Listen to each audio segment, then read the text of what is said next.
Bine ați venit în Praga! În vlogul de astăzi vrem să vă arătăm ce puteți face 3 zile în capitala Cehiei. Praga este un oraș fascinant și plin de istorie, cu o moștenire culturală bogată, care atrage anual milioane de turiști din întreaga lume. Cu străzile pietruite, castele medievale și clădiri baroce impunătoare, Praga te invită să explorezi o atmosferă unică și să te pierzi în peisajul său urban de poveste.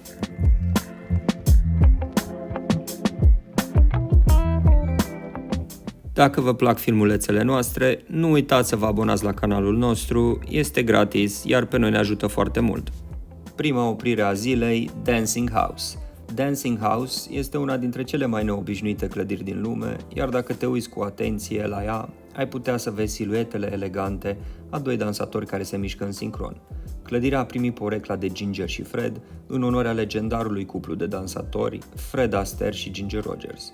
În clădire se află un hotel și un bar cu terasă care oferă o vedere spectaculoasă asupra orașului.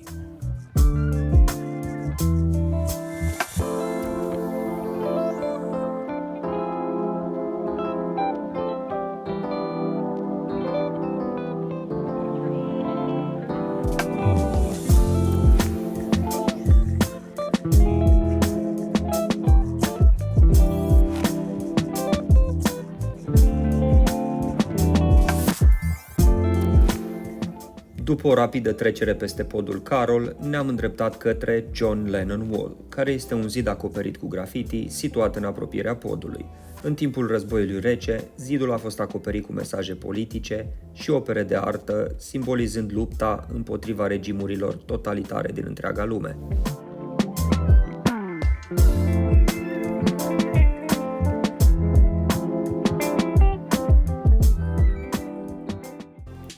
Prânzul l-am luat la un restaurant în zona podului Carol, unde am încercat o supă de cartofi cu ciuperci, care a fost de altfel delicioasă. Cum e supa?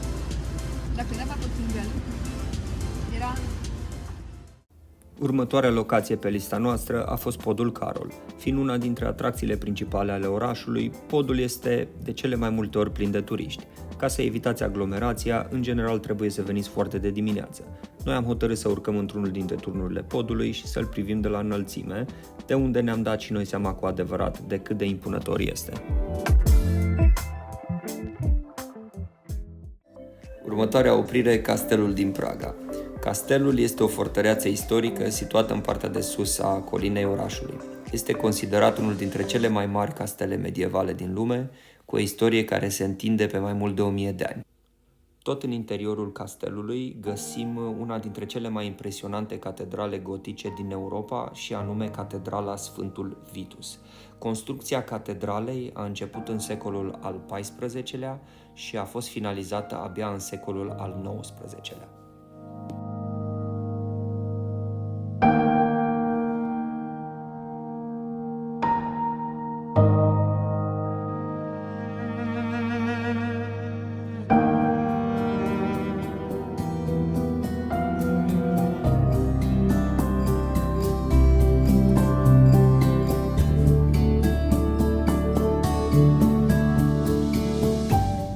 În loc de cină, am hotărât să ne tratăm cu ceva dulce, care să ne mai dea energia necesară de a încheia ziua.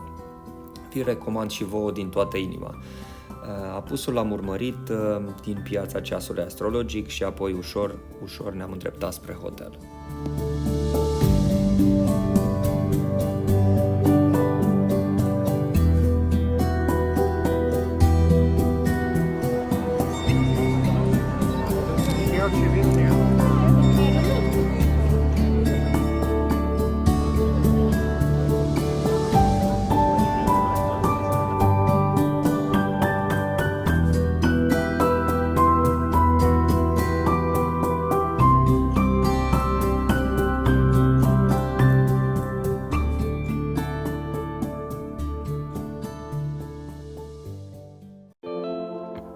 A doua zi a început cu o scurtă oprire la Muzeul Național, unde din păcate nu am intrat să-l vizităm, dar aici veți avea oportunitatea de a explora și a vă conecta cu bogata istoria acestei regiuni. Intrarea în muzeu este 20 de euro de persoană.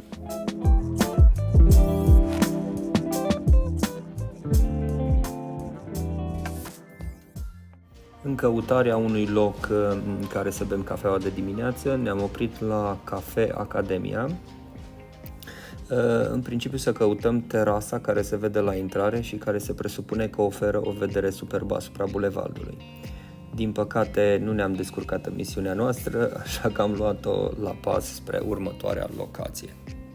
Cafeneaua este foarte interesantă totuși, are un setup ca de bibliotecă, pare foarte liniștită și dacă căutați un loc în care să vă relaxați departe de mulțime, aici este locul perfect și dacă reușiți să găsiți terasa, vă rog să ne spuneți și nouă. Următorul pe lista noastră, Turnul de Pulbere. Turnul este una dintre cele mai impunătoare și remarcabile construcții medievale din capitala Cehiei. Aflat în inima orașului vechi, acest turn istoric oferă o priveliște frumoasă asupra orașului și este înconjurat de o istorie bogată și legende interesante. Construit în secolul al VI-lea, turnul a fost parte a sistemului de apărare al orașului și a servit ca poartă principală de intrare în oraș. Numele provine de la faptul că aici era depozitată pulberea de pușcă și alte muniții într-o perioadă în care Cehia era o țară militarizată. Astăzi, turnul este o atracție turistică populară, oferind vizitatorilor ocazia de a păși înapoi în timp.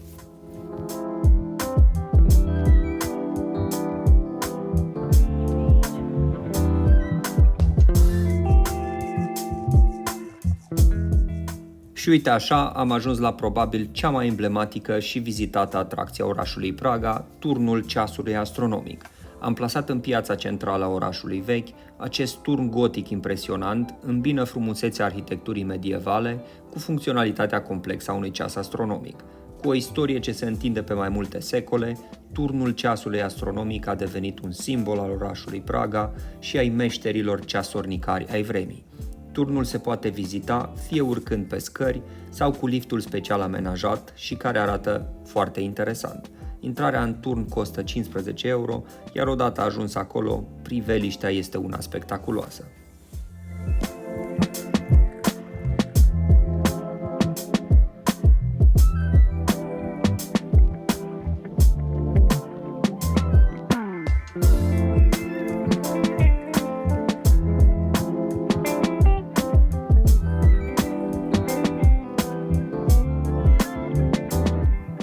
Tot în piața ceasului astronomic se află hotelul U-Prince, care are o terasă super drăguță, pe care sunt sigur că ați mai văzut-o în poze pe Instagram și care merită vizitată, dacă nu pentru oul de ciocolată, măcar pentru o poză reușită.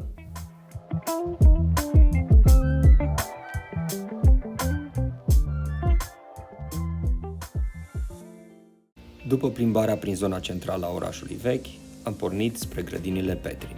Grădinile sunt amplasate pe dealul Petrin și oferă o priveliște uimitoare asupra orașului. Se întind pe aproximativ 30 de hectare și au fost create după modelul grădinilor englezești.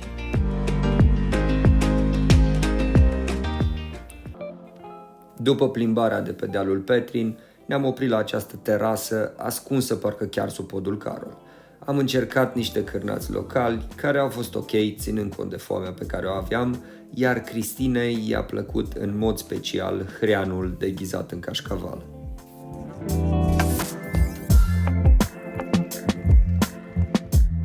În drumul nostru spre ultimul obiectiv al zilei, am făcut o scurtă oprire și la cea mai îngustă stradă din Praga, care de altfel este și semaforizată.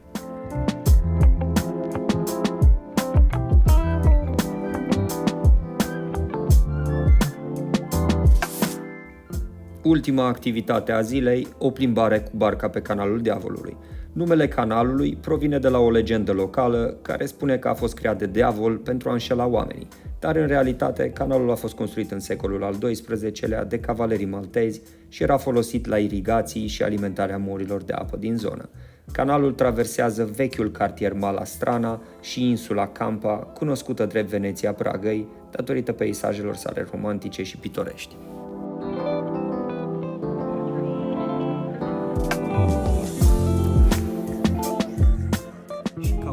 Încheierea zilei, vă prezentăm balerina Cristina. Vă rugăm să o aplaudați.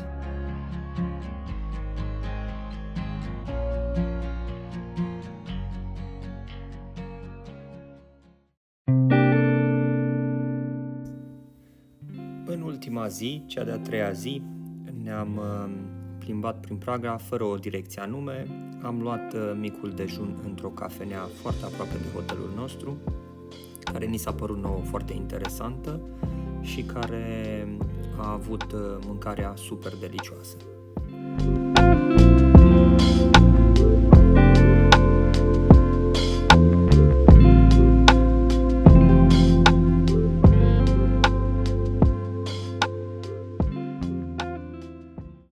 Între timp, Cristina a văzut pe Instagram o postare cu Infinity Tower și ne-am decis și noi să ne așezăm la coada interminabilă pentru a lua câteva cadre din turnul de cărți.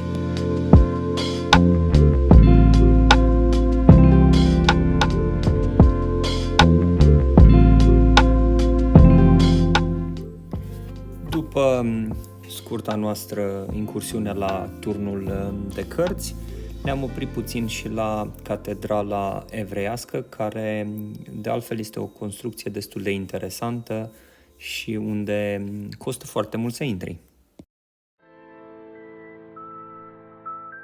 Pe ultima 100 de metri, înainte să plecăm spre aeroport, ne-am hotărât să ne înfruptăm cu deliciile locale, așa că poftă bună!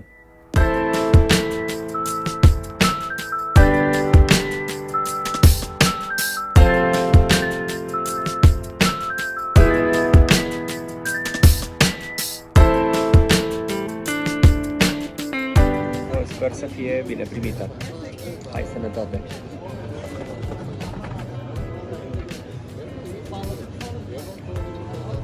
Mai vrei unul?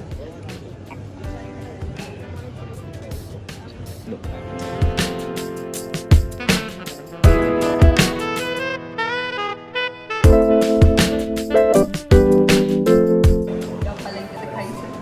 Hai.